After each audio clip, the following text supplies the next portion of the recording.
प्यारे बच्चों नमस्कार। आप सभी का इस वीडियो में स्वागत है। यूनिट 5 का हमारा नेक्स्ट चैप्टर है स्फीयर। तो देखिए इस टॉपिक में हम स्फीयर के बारे में पढ़ेंगे। स्फीयर में की जो जनरल इक्वेशन होती है, जनरल इक्वेशन ऑफ स्फीयर, वो होती है x square plus y square plus z square plus 2ux। देखिए ये आपको 4 सा लग रहा हो तो इसका मतलब ये नहीं है कि ये 4 है, ये u है। ux plus 2vy plus 2wz plus d is equal to 0।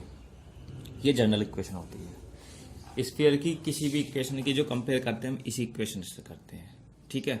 और where center of sphere is minus u minus v minus डब्ल्यू। ओहो माइनस नहीं लगाया, माइनस डब्ल्यू, ठीक है भैया।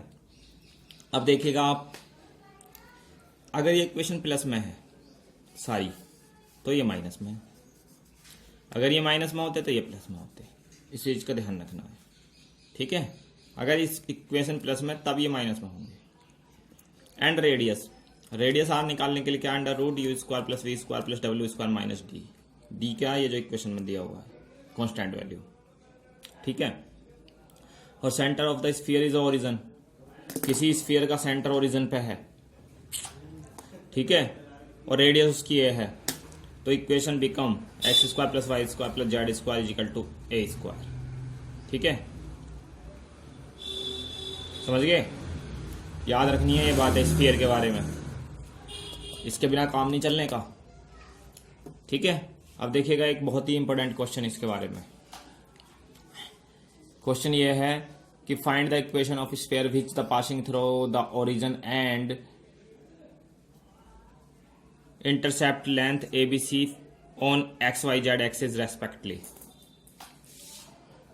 एक स्फीयर की इक्वेशन निकालनी है आपको जो XYZ एक्सिस पे ABC दूरी पे इंटरसेप्ट करता है, ठीक है। तो let the equation of sphere, मतलब ये इक्वेशन पता है, जनरल अभी बताई हमने पिछले उसमें, अभी जो दिखाया तुम्हें वो इक्वेशन ये रही। जनरल इक्वेशन क्या है, x square y square z square 2ux 2vy 2wz plus d is equal to 0। ये रही, यही बताई अभी, और वही हमने यहाँ लिखी है, ठीक है भैया। आगे सुने, if the passing through the origin, अगर ये पासिंग थ्रू ओरिजिन है तो ओरिजिन इस स्फीयर पे एक पॉइंट होगा, तो उस पॉइंट पे एक्स वाई जेड सब जीरो होंगे, तो एक्स भी जीरो वाई भी जीरो जेड भी जीरो, एक्स भी जीरो वाई भी जीरो जेड भी zero, d is equal to 0। तो passing through the origin then d is equal to 0। ये सारे जीरो तब डी इज इक्वल टू 0, तो इसलिए उस टाइम डी की वैल्यू 0 हो जाती है जब कोई भी स्फीयर ओरिजिन से होके जाता है, ठीक है भैया। एंड पासिंग थ्रू, ये तो मैंने बता दिया तुम्हें। इफ पासिंग थ्रू इस पॉइंट से जाती है A0 0 0 B0 एंड 0 0 C, ये इंटरसेप्ट पॉइंट है भाई एक्सिस होके जो स्फीयर कर रहा है, तो इन पॉइंटों से होके भी जा रहा है वो स्फीयर।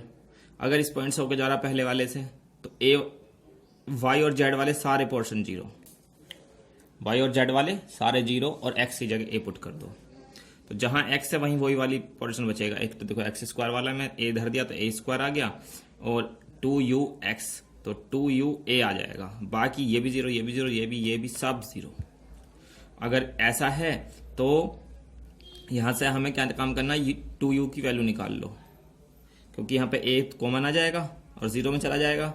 अब a plus 2u is equal to 0 हो गया ये। अब a को इधर साइड शिफ्ट कर दो, 2u is equal to minus a, ठीक है। ऐसे ही इसे हमने सोल्व कर, अब हमने इस वाले पॉइंट से जा रहा है तो हमें क्या काम करना है, x और y, x और z वाले टर्म 0 रखने हैं, और वहां से 2v की वैल्यू माइनस भी आ जाएगी। ऐसे ही इस पॉइंट से होके जा रहा है तो एक्स और वाई वाले टर्म 0 और जेड वाला रखना है, तो जेड वाले से कंपेयर करके लाएंगे तो 2w माइनस सी आ जाएगा, ठीक है। अब देखिए जनरल इक्वेशन में ही तो होते हैं भाई ये 2ux 2vy 2wz, तो d तो इक्वल टू 0 है ही। तब जब जो है हमारी इक्वेशन क्या हो जाएगी, the equation become x square plus y square plus z square, ठीक है। और 2u की वैल्यू माइनस a, 2v की वैल्यू माइनस b, 2w की वैल्यू माइनस सी, और डी 0, तो ये हो जाएगी स्फीयर की इक्वेशन। यही रिक्वायर्ड एक स्फीयर है, ठीक है। इंपॉर्टेंट है, आसान भी है, तो समझ लो, नोट कर लो। अगली बात, एक क्वेश्चन और देख लीजिए। A plane passing through a fix point P Q R, इस पॉइंट से जाता है, and cut the axis ABC, ABC पे एक्सिस को करता है, so that the locus of centre sphere O A B C is, ये होता है, वो ये कह रहा है। तो let the equation of plane, हमें ये पता है, प्लेन की इक्वेशन जब अंतखंड काटती है, मतलब इस इंटरसेप्ट करती है एक्सिसों को, तो तब ये होती है, ठीक है। तो if the sphere passing through the point A 0 0, ये तीनों जो पॉइंट है इनों से इक्वेशन होके जाएगी, तब हमारी इक्वेशन ये होती है। हमने अभी निकाली पिछले क्वेश्चन में, इस पॉइंट से इस पॉइंट से इस पॉइंट से जाती तो ये इक्वेशन होती है। अभी तो निकाली पिछले इसमें क्वेश्चन में, अभी भी जो दिखाया क्वेश्चन करके, तो मैंने डायरेक्ट लिख दी, क्या होगा आप देखिएगा। If the centre of sphere, इसे हम अगर 2 माने, इक्वेशन को 2 कह दें, तो centre of equation, the centre of sphere 2 be the point alpha beta gamma, अगर ये जो है इसका सेंटर जो है, इस इक्वेशन का सेंटर क्या हो जाए, वो अल्फा बीटा गामा हो जाए, ठीक है। तो हम क्या काम करेंगे, हमारी जो इक्वेशन होगी, हमारे सेंटर की इक्वेशन क्या होती है, हमारे सेंटर क्या होगा, इसमें सेंटर होगा हमारा, बताओ भाई, बता सकते हो ना तुम, सेंटर तो क्या होगा, क्या होता है, माइनस में इक्वेशन है तो क्या होगा, यू वी डब्ल्यू होगा, क्या होगा, यू वी डब्ल्यू होगा, है ना। और यू वी डब्ल्यू जो किसके बराबर होगा, माइनस, तो इसमें दिया हुआ ही है, तो a/2 के इक्वल में होगा, और b/2 के इक्वल में होगा, और c/2 के इक्वल में होगा, और ये कह रहा है कि वो अल्फा बीटा गामा है, तो अल्फा बीटा गामा के इक्वल में रख दिए यू वी डब्ल्यू ना रख के, ठीक है। अब यहां से हमने a की वैल्यू निकाली, तो 2 अल्फा, b की 2 बीटा, c की 2 गामा हो गई, ठीक है। अगर अल्फा कह रहा है, वैसे तो यू वी डब्ल्यू होते हैं, लेकिन यहाँ पे अल्फा बीटा गामा हमने मान लिया है, ठीक है। तो अल्फा बीटा गामा है, अगर हमने यू वी डब्ल्यू ना माने तो इसकी अल्फा की वैल्यू 1/1/2a होगी ना, ए की फॉर्म में, तो ए बी सी की वैल्यू यहां से निकाल ली। If the plane passing through the point P Q R, कोई प्लेन जो हमारा वो वाला प्लेन था हमारा, वो पासिंग थ्रू कैसे होकर जाता है, पी क्यू आर से होकर जाता है, तो hence we have x Y z की जगह पी क्यू आर रख दो, तो ये वैल्यू हो जाएगी।